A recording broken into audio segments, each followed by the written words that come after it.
पूरी तरह सज चुके हैं। शहर होली के मूड में सराबोर है। इसी बीच हास्य हर्बल योग ओरिजिनल परिवार ने भी पूरे उत्साह से होली मनाई।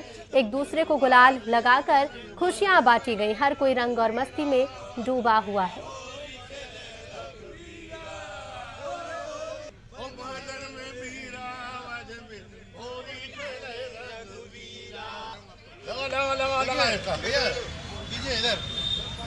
बिलासपुर में होली का जश्न मनाना शुरू हो चुका है। आप मेरे पीछे देख सकते हैं कि किस तरीके से जो हास्य हर्बल योग ओरिजिनल है उनके द्वारा ये जश्न मनाया जा रहा है। होली है, बड़े उल्लास से रंगों का पर्व मनाया जा रहा है। हमारे हास्य हर्बल क्लब द्वारा हर साल मनाया जाता है और आज सभी लोग रंगों बिरंगों रंग बिरंग जो है रंग गुलाल इनसे जो है हर्बल होली मना रहे हैं और लोगों की दिन में जीवन में ऐसे सुख शांति और उल्लास भरा रहे, रंगीन रहे। ऐसा ही हम लोग हैप्पी होली।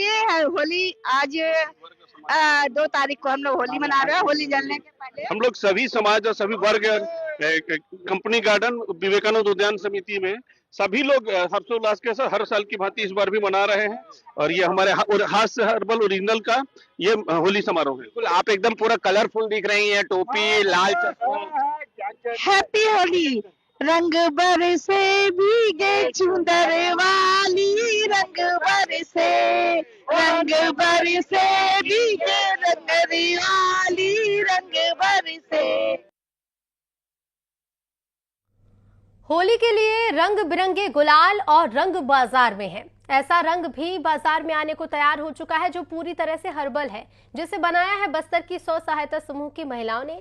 सबसे खास बात यह है कि इस रंग में कोई केमिकल बिल्कुल भी नहीं मिला है। इसे बनाया गया है तरकारियों यानी बाड़ी से मिलने वाली सब्जियों से। पालक भाजी, लाल भाजी, चुकंदर और गेंदा फूलों से इन रंगों को तैयार करने के लिए जिला प्रशासन ने 9 स्व सहायता समूहों को ट्रेनिंग भी दी है। सभी समूहों को 1000 किलो रंग गुलाल बनाने का जिम्मा सौंपा गया है। लोग हैं सर, समूह में 10 लोग हैं लेकिन कर 8 लोग रहे हैं। कैसे पैसे की व्यवस्था हो रहा है? पैसे की व्यवस्था सर हम समूह से लिए हैं, जो ग्राम संगठन है हमारा जो समूह का, तो हम लोग वहां से लिए हैं पैसे। फिर जो हम गुलाल बना रहे हैं सर उसको हम बेचेंगे, जितना हमारा फायदा वो हम रख लेंगे और बाकी जो पैसा हम लिए हैं ग्राम संगठन को वापस कर देंगे। ये टास्क आप लोग पहली बार कर रहे हैं? जी सर, है हम पहली बार कर रहे हैं। हर्बल गुलाल क्या चीज होता है हमको नहीं मालूम था सर। जब हम प्रशिक्षण गए तब हमको पता चला कि हर्बल गुलाल क्या से बनता है। पालक भाजी, गेंदा और लाल भाजी, चुकंदर। कैसे बनाते हैं? चुकंदर को मिक्सी में पीसकर उसका रस निकालकर बनाते हैं। हमारे जो NRLM के स्वयं सहायता समूह है उन महिला दीदियों के द्वारा ये इनिशिएटिव प्रारंभ किया गया है। इसका 2 पर्पस है। एक तो जो रासायनिक केमिकल वाले कलर्स होते थे उनसे स्किन पे जो एलर्जीज हो जाती थी और बाकी साइड इफेक्ट्स रहते थे उसको दूर करने के लिए और हमारी दीदियों के लाइवलीहुड प्रमोशन के लिए हमने ये इनिशिएटिव प्रारंभ करा है। तो उनके द्वारा ऑर्गेनिक रूप से जो पेड़ों के पत्ते हैं और चुकंदर है और अलग अलग जो अरारोट पाउडर के साथ कलर मतलब ऑर्गेनिक प्रोडक्ट्स को मिक्स करके ये बनाया जाता है और ये बहुत ही स्किन के लिए भी अच्छा रहता है। तो मैं आपके माध्यम से सबसे अपील भी करना चाहूँगा कि हमारी स्वयं सहायता समूह की दीदियों के रोजगार सृजन में हेल्प करते हुए और ये हमारी जिला पंचायत के समूह के द्वारा जो बनाया गया है ऑर्गेनिक कलर्स उनका इस आने वाली होली में ज़्यादा से ज़्यादा प्रयोग करें। लेकिन हम आपको ऐसे रंग की कहानी बता रहे हैं जो पूरी तरह से हर्बल है, जिसे बनाया है बस्तर की महिलाओं ने।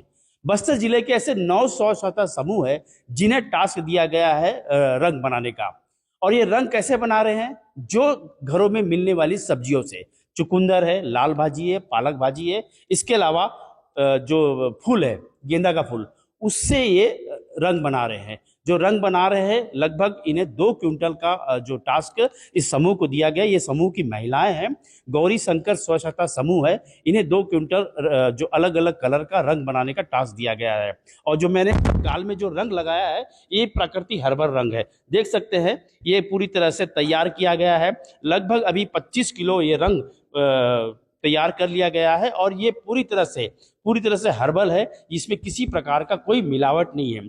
और ये जो महिलाएं हैं अपने खुद पैसे से लगाकर इस रंग को तैयार कर रहे हैं, ताकि ये बाजार में जब पहुंचेगा तो जिससे इनकी आय भी होगी। तो ऐसे कह सकते हैं होली को लेकर जहां पूरा देश और पूरे प्रदेश में जो माहौल बना हुआ है, उत्सव का माहौल बना है, तो बस्तर में ऐसी आत्मनिर्भर महिलाएं हैं जो अपने हाथों से शुद्ध रूप से रंग तैयार कर रही है, ताकि जिसके चेहरे पे ये रंग लगेगा तो वो प्रेम भाईचारा का प्रतीक माना जाएगा।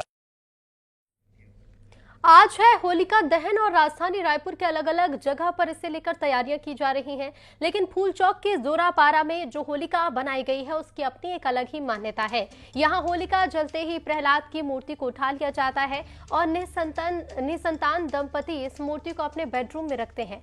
ऐसी मान्यता है कि ऐसा करने से उन्हें संतान की प्राप्ति होती है। इसके लिए बाकायदा रजिस्ट्रेशन भी होता है। उसके बाद 10 से 12 दिनों के लिए मूर्ति को दंपतियों को घर ले जाने दिया जाता है। यहाँ न सिर्फ छत्तीसगढ़ बल्कि दूसरे राज्यों से भी दंपति संतान की चाह लेकर पहुंचते हैं।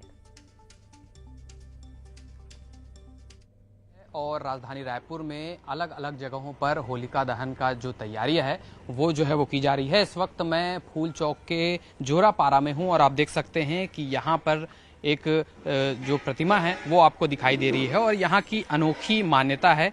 यहाँ पर होलिका के लिए जो है वो लकड़ियाँ और कंडे की जो है वो यहाँ पर रखे गए हैं और जब होलिका जलती है तो ये जो प्रहलाद की प्रतिमा है इसको जो है वो उठा लिया जाता है और उठाने के बाद जो है इसको जो निसंतान दंपत्ति हैं वो जो है अपने बेडरूम में रखते हैं और ऐसी मान्यता है कि ऐसा करने से उनके घर में जो है वो उनको जो है वो संतान की प्राप्ति होती है। तो एक अलग तरह की ये मान्यता है और 1992 से यानी कि करीब 30 साल से ये जो मान्यता है वो चली आ रही है। और मैं आपको दिखा दूं कि तैयारियां जो है पूरी हो चुकी हैं। देखिए यहाँ पे जो है वो कंडे यहाँ पर ला लिए गए हैं, इसके अलावा जो लकड़ियां हैं वो भी रखी गई हैं और एक पोस्टर यहाँ पर लगाया गया है। उसमें साफ तौर पर लिखा गया है कि जो निसंतान दंपत्ति हैं वो जो है वो आज शाम 6 बजे तक रजिस्ट्रेशन करवा लें। रजिस्ट्रेशन इसलिए ताकि प्रहलाद की मूर्ति कौन ले जाएगा ये जो है रजिस्ट्रेशन के माध्यम से जो है वो तय होता है। और यहाँ पर जो तैयारियां हैं वो पूरी कर ली गई हैं। एक अनोखी और अलग तरह की ये यहाँ की मान्यता है और इससे जो निसंतान दंपत्ति है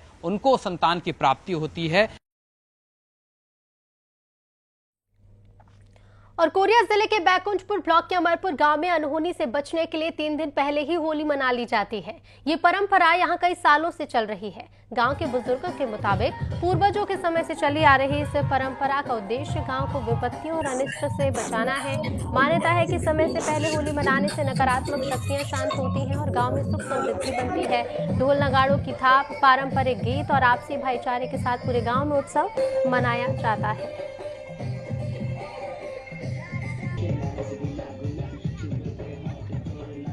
होली इसलिए पहले मनाया जा रहा है कि पहले से हमारे दादा पूर्वज थे, पहले से ही मनाते आ रहे हैं।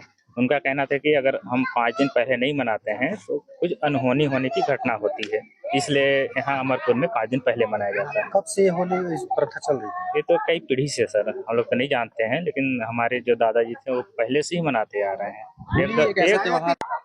ये तो हम लोग को भी नहीं पता, लेकिन हम लोग के जो बुजुर्ग थे गांव के, उन लोग से उन्हीं से पीढ़ी से चलाते आ रहे हैं अभी तक। क्या सभी त्योहार आप लोग 5 दिन पहले मनाते हैं? नहीं, जैसे हो गया कर्मा हो गया, छेरछेरा हो गया, होली हो गया और एकादशी, रामनवमी वगैरह ऐसे मनाते हैं। बाकी आप लोग 5 दिन पहले। वैसे तो रंगों का त्योहार होली आने वाली 4 मार्च को मनाया जाएगा, लेकिन धमतरी के सेमरा गांव का दस्तूर थोड़ा अलग है। 25 फरवरी को ही यहां होली मना ली गई। ऐसा क्यों? रिपोर्ट देखिए।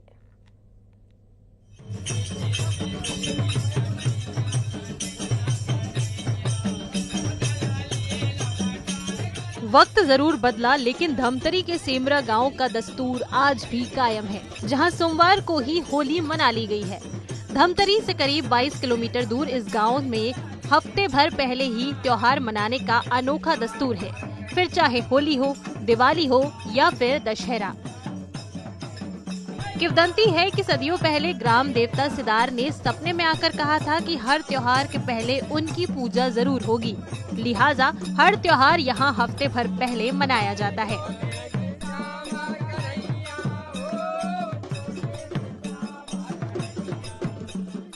बाबा काल से मानसन चाहते आज हरेली, पोरा, फागुन, दिवाली।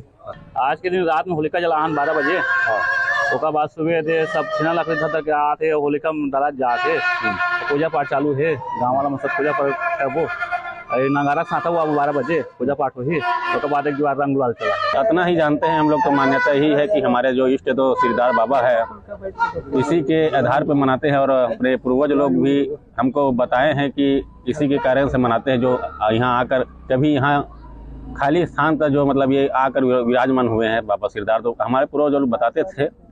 हमको तो एकदम से मालूम भी नहीं है, बस जैसे कहते हैं वैसे हम लोग भी मनाते आ रहे हैं। गांव वालों का मानना है कि ऐसा ना करने पर गांव में आफत आ जाती है। सदियों से चली आ रही इस परंपरा को नई पीढ़ी भी उसी तरह निभा रही है। इसका एक पहलू ये भी है कि अनोखी परंपरा से गांव फेमस हो गया है और इसी के चलते रिश्तेदारों से मिलने और मेहमान नवाजी का मौका भी मिल जाता है। हैरानी की बात यह है कि इस अंधविश्वास को चुनौती देने की कभी कोई कोशिश ही नहीं हुई। धमतरी से न्यूज़ 18 के लिए अभिषेक पांडे के साथ ब्यूरो रिपोर्ट।